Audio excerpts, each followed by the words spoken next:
All right, welcome back. Today will be the fifth and final installment of my series Author Rebinds His Own Book, where I take a paperback copy of my upcoming fantasy novel, Godless, book one of the Xaidra Cycle, and rebind it into an epic, leather-bound fantasy tome. Now, at this point, if you've watched the other installments, you've seen that I've ripped off the original cover, I've painted the edges of the pages, I've applied bookbinding cloth to the text block, added my my custom end sheets, which are the map from the book. I have then proceeded to construct the cover from scratch using some thin cowhide, which I've stretched and glued onto some pressboard wood or whatever material the clipboards I mangled yielded. And then I have carved, dyed, and painted the leather to get what you're seeing now. And now I am taking some straps, riveting them in place, and getting ready to put the entire book together. So, watch along with me and let's see how it goes.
I had bought a magnet clasp for this. With the original design, like I said, everything was going to be more gold toned. I had some gold toned rivets, and I was going to do all the painting in gold. And it was just gonna be I was gonna make it less of a rustic looking piece, less of a book found in a dungeon in a fantasy world, and more, something modern. And with the change, I decided on this kind of dull copper round dome for the rivets.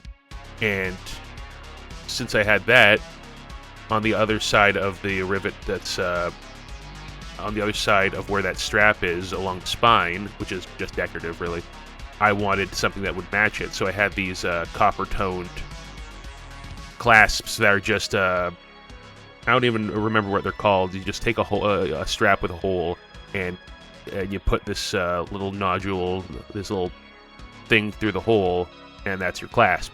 So I decided that would kind of match with the rivets I decided to use more, so that's what I went with.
Now you'll see I'm just applying a finish. I'm using a satin sheen, and that is just to seal in and waterproof the leather, seal in the dye.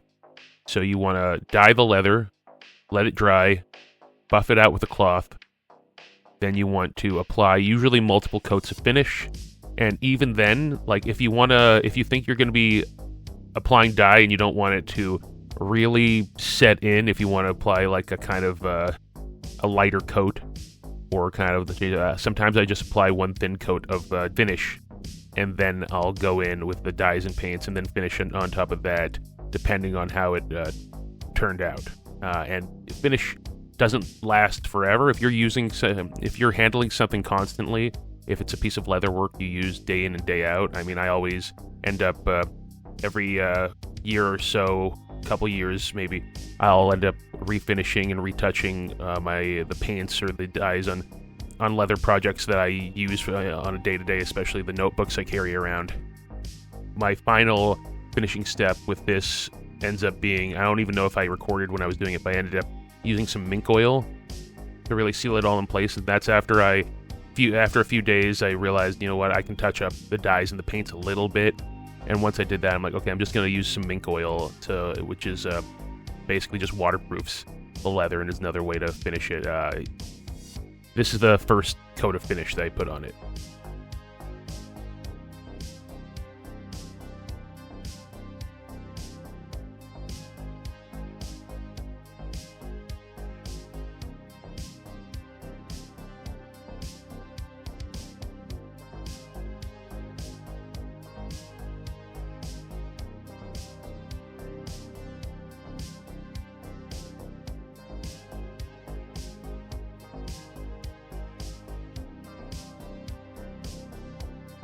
And now I'm going to clamp it all down while it dries, and we'll see how it turns out.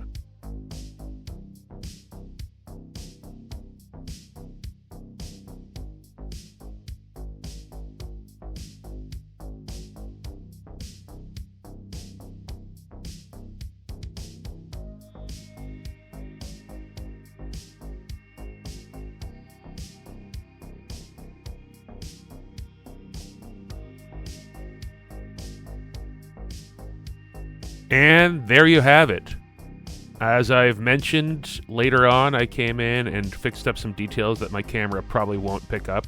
Believe it or not, after this I had to go out, get the end sheets reprinted and redo it because I'd glued them in a bit of an awkward position, or I hadn't put glue like far enough on the covers. I kind of was a bit messed up on my measurements, which won't change the look for what you're looking at, but when it comes to readability, it really helped when I changed it. So I had to go and gut this thing again and fix it. And like I said, I touched up some stuff on the cover, and I've taken pictures since. But yeah, and just like just like I thought I was recording when I ripped off the original paperback cover, and it turned out I wasn't. I thought I was recording when I signed my name on the title sheet, and I had not. So, whoops. Here you go. This is a copy of Godless, book 1 of the Xaidra Cycle, signed and hand-bound by the author. I have to say, I'm proud to own like one of the more unique pieces I think I've ever heard of. I've never seen an author rebind his own leather-bound copy of his book by hand. I'm sure it's been done. I'm sure there's people that have done it, but this was a kind of special project to me, and I'm so thankful for any and all of you who've stuck through this to watch it. Obviously, I'm gonna cut some of this footage into shorts to try to please the almighty YouTube algorithm. Maybe throw it on some of the other social media platforms, but for now, I'm just happy to share this process. If you have any comments or questions, leave them in the comments section. Godless, book 1 of the Xaidra Cycle, comes out in a couple of weeks, and I am very excited, and I will be very relieved to have it out and in the world and see how it goes. So, with that said, I'm Ed Nile. Stay safe out there and have a great day.